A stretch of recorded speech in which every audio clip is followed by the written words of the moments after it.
ఈ వీడియో మీరు క్లిక్ చేశారంటే మీకు ఈ డౌట్ ఉందని అర్థం. DSA are development. ఈ రెండిట్లో అసలు మనం ఏది చూస్ చేసుకోవాలి? అండ్ ఏది నేర్చుకుంటే మనకి ఎక్కువ జాబ్స్ వస్తాయి అని మీలో చాలా మందికి ఒక డౌట్ ఉంటుంది. Don't worry. ఈ వీడియో ఎండ్ వరకు చూడండి. నేను చెప్పడం కాదు. మీరే డిసైడ్ చేసుకునే క్లారిటీ ఇస్తాను. అండ్ ఆల్సో లాస్ట్‌లో నా ఒపీనియన్ కూడా చెప్తానులెండి. డిఎస్ఏ అండ్ డెవలప్‌మెంట్ కన్నా ముందు మనకు అసలు ఐటీ ఇండస్ట్రీలో ఎలాంటి కంపెనీస్ ఉంటాయని తెలియాలి. మనకి యూజువల్‌గా సాఫ్ట్‌వేర్ ఇండస్ట్రీలో 2 టైప్స్ ఆఫ్ కంపెనీస్ ఉంటాయి. ఒకటి సర్వీస్ బేస్డ్ అండ్ ఇంకోటి ప్రోడక్ట్ బేస్డ్ కంపెనీస్. ఇంకా ఫిన్‌టెక్, ఎడ్‌టెక్ ఇలా చాలా కంపెనీస్ ఉంటాయి. But that's not the scope of this video. So కావాలంటే నేను ఫ్యూచర్‌లో మీకు దాని మీద స్పెసిఫిక్‌గా వీడియోస్ చేస్తాను. సో మీకు ఆ వీడియోస్ పెట్టినప్పుడు తెలియాలంటే మీరు ఫస్ట్ మన ఛానల్‌కి సబ్స్క్రైబ్ చేసుకొని నోటిఫికేషన్స్ ఆన్ చేసుకోవాలి. సో చేసుకున్నారని అనుకుంటున్నాను. So yeah! నేనేమన్నాను, మనకి service based and product based companies అని 2 టైప్స్ ఆఫ్ కంపెనీస్ ఐటీ ఇండస్ట్రీలో ఉంటాయన్నాను కదా!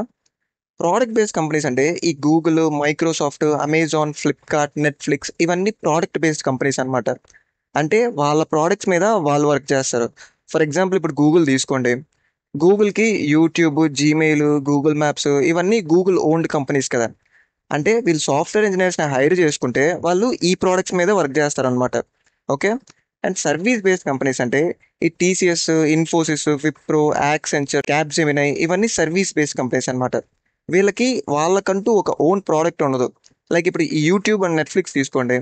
ఇలా వాళ్ళకి కన్స్యూమర్ ఫేసింగ్ యాప్స్ ఉండవనమాట. కావాలంటే వాళ్ళకి ఇంటర్నల్ యాప్ ఉండొచ్చు. ఫర్ ఎగ్జాంపుల్ ఇప్పుడు యాక్సెంచర్ తీసుకోండి or any other service based company తీసుకోండి. వాళ్ళకి ఇంటర్నల్‌గా కంపెనీ క్యాంటీన్‌లో ఫుడ్ ఆర్డర్ చేసుకోవడానికి ఆ కంపెనీ స్పెసిఫిక్ యాప్ ఉంటుందన్నమాట. అది ఎయిదర్ వాళ్ళైనా డెవలప్ చేసి ఉండొచ్చు. లేకపోతే వేరే కంపెనీకి ఇచ్చన్నా డెవలప్ చేసుకుండొచ్చు. అంతేగాని వాళ్ళకి యూట్యూబ్, అమెజాన్ లాగా కన్స్యూమర్ ఫేసింగ్ యాప్స్ ఉండవు. ఈ సర్వీస్ బేస్డ్ కంపెనీస్ ఎలా వర్క్ అవుతాయంటే వాళ్ళకి మల్టిపుల్ క్లయింట్స్ ఉంటారనమాట. క్లయింట్స్ అంటే ఒక ఇండివిజువల్ బిజినెస్ మ్యాన్ ఉండొచ్చు. ఆర్ ఎల్స్ ఈ product based companies like Google, Microsoft ఇవి కూడా వాళ్ళకి క్లయింట్‌గా ఉండొచ్చు. ఫర్ ఎగ్జాంపుల్ ఒక business man ఉన్నాడనుకోండి.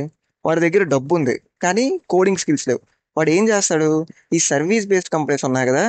Like TCS, Infosys, Wipro, Accenture ఇలా కొన్ని కంపెనీస్‌ని వాడు సెలెక్ట్ చేసుకుంటాడు. సెలెక్ట్ చేసుకొని వెళ్ళి వాళ్ళకి వాడి ఐడియా చెప్తాడు. నా ఐడియా ఇది అండ్ నా బడ్జెట్ ఇది అండ్ నాకు ఇంత టైం లోపల నాకు ఈ ప్రాజెక్ట్ అనేది నాకు చేసి ఇవ్వాలి అని చెప్తాడు. సో ఇలా వాడు మల్టిపుల్ కంపెనీస్‌కి చెప్తాడు. సర్వీస్ బేస్డ్ కంపెనీస్‌కి. సో ఆ సర్వీస్ బేస్డ్ కంపెనీస్ అంతా వాళ్ళ సాఫ్ట్‌వేర్ ఇంజినీర్స్, వాళ్ళ డెవలపర్స్ అండ్ వాళ్ళ డిజైనర్స్, టెస్టర్స్ వీళ్ళందరితో డిస్కస్ చేసి ఎంత టైం పడుతుంది అండ్ ఎంత బడ్జెట్ అవుతుంది అనేది వాళ్ళు ఒక ఎస్టిమేషన్ అనేది ఇస్తారు. సో అప్పుడు ఆ బిజినెస్ మ్యాన్ వాడు చూస్ చేసుకుంటాడు. ఆ మల్టిపుల్ కంపెనీస్‌లో వాడికి ఏదైతే కావాలో, ఏదైతే వాడికి డెలివర్ చేస్తుంది కరెక్ట్‌గా అని వాడికి అనిపిస్తుందో వాడు ఆ కంపెనీని సెలెక్ట్ చేసుకుంటాడు అండ్ వాళ్ళకి ఆ ప్రాజెక్ట్ అనేది ఇస్తాడు. సో ఇంకా ఆ సర్వీస్ బేస్డ్ కంపెనీస్‌లో ఉండే ఆ సాఫ్ట్‌వేర్ ఎంప్లాయీస్ అంతా దాని మీద వర్క్ చేసి వాళ్ళకి టైంలో డెలివర్ చేస్తారు. ఓకే. సో ఇలా ప్రాజెక్ట్స్ వచ్చినప్పుడే ఆ సర్వీస్ బేస్డ్ కంపెనీస్‌కి హైరింగ్స్ అనేవి జరుగుతాయి. ఆ ప్రాజెక్ట్ బడ్జెట్ ఉంటుంది కదా! వాటి నుండే ఆ ప్రాజెక్ట్ మీద వర్క్ చేసే వాళ్ళకి సాలరీస్ అనేవి కూడా ఇస్తారు. అండ్ క్లయింట్ అనేవాడు ఇండివిజువల్ పర్సన్ ఒక్కడే అవ్వాల్సిన అవసరం లేదు. Product based companies like Google, Microsoft ఇవి కూడా సర్వీస్ బేస్డ్ కంపెనీస్‌కి క్లయింట్స్‌గా ఉండొచ్చు. ఇప్పుడు యూట్యూబ్ అనేది గూగుల్ వాడిది కదా! గూగుల్‌లో వర్క్ చేసే సాఫ్ట్‌వేర్ ఇంజినీర్స్ యూట్యూబ్‌లో మేజర్ అప్డేట్స్ ఏమన్నా చేయాలంటే ఫర్ ఎగ్జాంపుల్ ఇప్పుడు యూట్యూబ్ యాప్ ఉంది. అందులో ఏఐ యూజ్ చేసి మనకి పర్సనలైజ్డ్ రికమెండేషన్స్ అంటే మనం ముందు చూసిన వీడియోస్ దాన్ని బట్టి మనకి వీడియోస్ అనేది సజెస్ట్ చేయాలంటే వాడు ఏఐ ఫీచర్‌ని ఒకటి ఇంక్లూడ్ చేయాలనుకుంటున్నాడు. సో అప్పుడు ఏం చేస్తారు? ఇది చాలా మేజర్ టాస్క్. మేజర్ ఫీచర్ ఇది యూట్యూబ్‌లో. సో అప్పుడు యూట్యూబ్‌లో ఉండే సాఫ్ట్‌వేర్ ఇంజినీర్స్ ఆ ఫీచర్ మీద వర్క్ చేస్తారు. అండ్ వాళ్ళకి ఇంకో మినీ ఫీచర్ ఒకటి బిల్డ్ చేయాలి. ఫర్ ఎగ్జాంపుల్ ఇప్పుడు కామెంట్స్ ఉన్నాయి. కామెంట్స్ చాలామంది నెగెటివ్ కామెంట్స్ వస్తుందనుకో దాన్ని ఎలా మోడరేట్ చేయాలి? దాన్ని ఎలా ఆటోమేటిక్‌గా డిలీట్ చేయాలి? అనే ఫీచర్ ఒక మినీ ఫీచర్ వాళ్ళు బిల్డ్ చేయాలనుకుంటున్నారు యూట్యూబ్ వోళ్ళు. ఆ ఏఐ రికమెండేషన్ ఫీచర్‌తో పాటు. అప్పుడేం చేస్తారు? ఈ మినీ ఫీచర్ ఉంది కదా! ఇది సర్వీస్ బేస్డ్ కంపెనీస్‌కి ఇచ్చేస్తారనమాట. లైక్ ఆ వర్క్‌ని వాళ్ళకి ఔట్‌సోర్స్ చేసేస్తారు. వాళ్ళకి ఏ కంపెనీ సర్వీస్ బేస్డ్ కంపెనీస్ అయితే మంచి రిలేషన్ ఉంది అండ్ ప్రీవియస్‌గా వాళ్ళేమన్నా వాళ్ళకి ప్రాజెక్ట్స్ ఇచ్చి వాళ్ళు సక్సెస్‌ఫుల్‌గా డెలివర్ చేశారంటే సో దాన్ని బట్టి వాళ్ళు ఒక సర్వీస్ బేస్డ్ కంపెనీస్‌కి ఆ మినీ ఫీచర్ డెవలప్ చేయమని ఇచ్చేస్తారు. సో సేమ్ మళ్ళీ ఆ సర్వీస్ బేస్డ్ కంపెనీస్‌లో ఉండే సాఫ్ట్‌వేర్ ఎంప్లాయీస్ ఆ ఫీచర్‌ని బిల్డ్ చేసి ఆ ప్రొడక్ట్ బేస్డ్ కంపెనీస్‌కి డెలివర్ చేస్తారనమాట. సో ఇలా service based companies and product based companies work అవుతాయి. ఇదంతా okay bro. Service based companies, product based companies ఎలా వర్క్ అవుతాయో చెప్పావు. కానీ వీటికి డీఎస్ఏకి, డెవలప్‌మెంట్‌కి ఉండే లింక్ ఏంటి బ్రో అంటే సింపుల్. మీరు product based companies like Google, Amazon లాంటి కంపెనీస్‌లో వర్క్ చేయాలనుకుంటే focus more on DSA.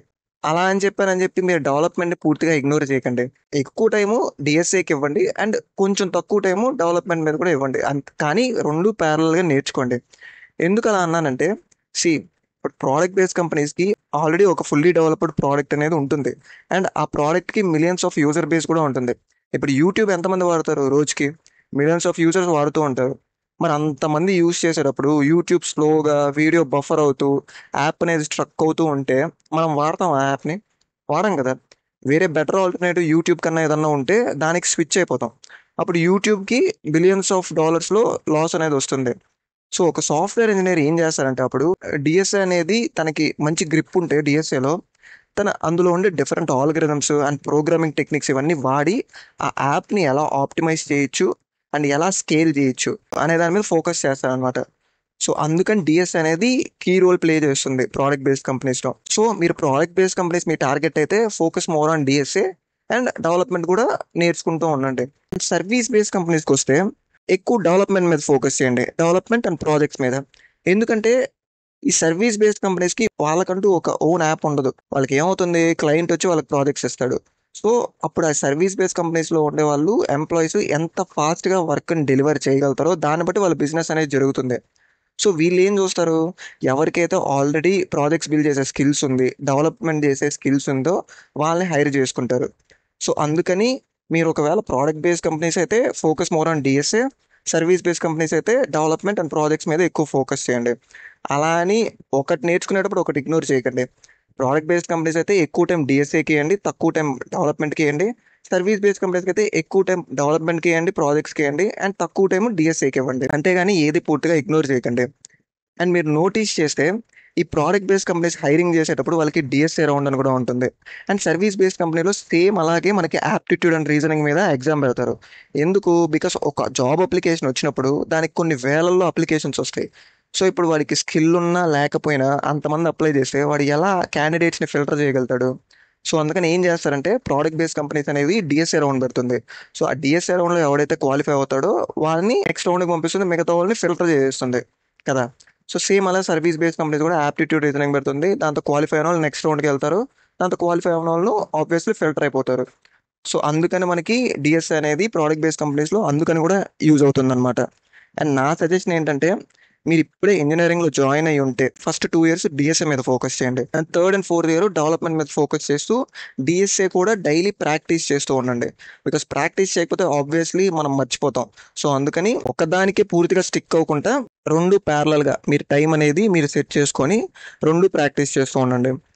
And ఒకవేళ మీరు third year second semester or final ఇయర్లో ఉన్నారంటే focus more on development. First ఏదో ఒక లో పేయింగ్ జాబ్ అయినా ఐటీ ఇండస్ట్రీలో దూరేయాలి. కావాలంటే మనం నెక్స్ట్ డిఎస్ఎస్ స్లోగా నేర్చుకుని షిఫ్ట్ కొట్టచ్చు. Okay. So and IITs NITs కాకుండా టైర్ 4 ఇంజనీరింగ్ కాలేజెస్లో ఉండే స్టూడెంట్స్ అయితే నా సజెషన్ ఏంటంటే డెవలప్మెంట్ మీద అండ్ ప్రాజెక్ట్స్ మీద ఎక్కువ ఫోకస్ చేయండి. Because first thing product based companies ఈ టైర్ 4 కాలేజెస్కి రావు. మీరు ఎక్కువ టైం డిఎస్ఏ మీద పెట్టినా కానీ అది వేస్ట్. ఎందుకంటే మీకు ఆ ప్రోడక్ట్ బేస్డ్ కంపెనీస్ రావు కాబట్టి మీరు ఆబ్వియస్లీ వాటిని క్రాక్ చేయలేరు. అండ్ ఆఫ్ క్యాంపస్ అంటారా, ఇప్పుడు ఆఫ్ క్యాంపస్ అనేది చాలా కష్టం. సో అందుకని నేనేమంటానంటే మీరు టైర్ 4 కాలేజెస్లో ఉంటే ఇంజనీరింగ్ కాలేజెస్లో ఎక్కువ డెవలప్మెంట్ అండ్ ప్రాజెక్ట్స్ మీద ఫోకస్ చేయండి. అండ్ డిఎస్ఏ కూడా స్లోగా నేర్చుకుంటూ ఉండండి. కావాలంటే మీరు వన్స్ ఏదో ఒక జాబ్లోకి సర్వీస్ బేస్డ్ కంపెనీస్లోకి వెళ్ళిపోయిన తర్వాత మీరు తర్వాత డిఎస్ఏ స్కిల్స్ మీరు ఇంప్రూవ్ చేసుకొని ఆ ఎక్స్పీరియన్స్ మీకు ఆల్రెడీ వర్క్ చేసి ఉంటారు కదా సర్వీస్ బేస్డ్ కంపెనీస్లో ఒక 1 year 2 year అలా చేసి ఉంటారు కదా. ఆ ఎక్స్పీరియన్స్తో మీరు కావాలంటే మళ్ళీ ప్రోడక్ట్ బేస్డ్ కంపెనీస్కి స్విచ్ అవ్వచ్చు. సో అల్టిమేట్గా నేను ఏమంటానంటే డిఎస్ఏ నేర్చుకుంటారా డెవలప్మెంట్ నేర్చుకుంటారా అనేది కంప్లీట్లీ మీ చాయిస్ మీద డిపెండ్ అయి ఉంటుంది. నేను ఈ వీడియోలో ఏదైతే చెప్పానో అదంతా మీరు అనలైజ్ చేసుకొని మీకేది కరెక్ట్ అండ్ మీ టార్గెట్ ఏంటి, ప్రోడక్ట్ బేస్డ్ కంపెనీయా లేకపోతే సర్వీస్ బేస్డ్ కంపెనీయా అని మీరు ఒకటి ఫిక్స్ అవ్వండి. ఫిక్స్ అయ్యి మీ టైం అండ్ ఎఫర్ట్ దానికోసం పెట్టండి. ఓకే. సో అప్పుడు మీరు ఏదైతే అచీవ్ చేయాలనుకుంటున్నారో దాన్ని సక్సెస్ఫుల్గా అచీవ్ చేస్తారు. సో యా, అంతే ఈ వీడియోకి. ఈ వీడియో మీకు నచ్చితే లైక్ చేయండి. అండ్ మీ టార్గెట్ ఏంటి, సర్వీస్ బేస్డ్ కంపెనీయా లేకపోతే ప్రోడక్ట్ బేస్డ్ కంపెనీయా, డిఎస్ఏనా డెవలప్మెంటా అనేది నాకు కింద కామెంట్లో చెప్పండి. I'd love to hear about that. And మీకు ఇంకా ఇలాంటి వీడియోస్ కావాలనుకుంటే కింద కామెంట్స్లో చెప్పండి. So yeah, thank you for watching and see you in the next one.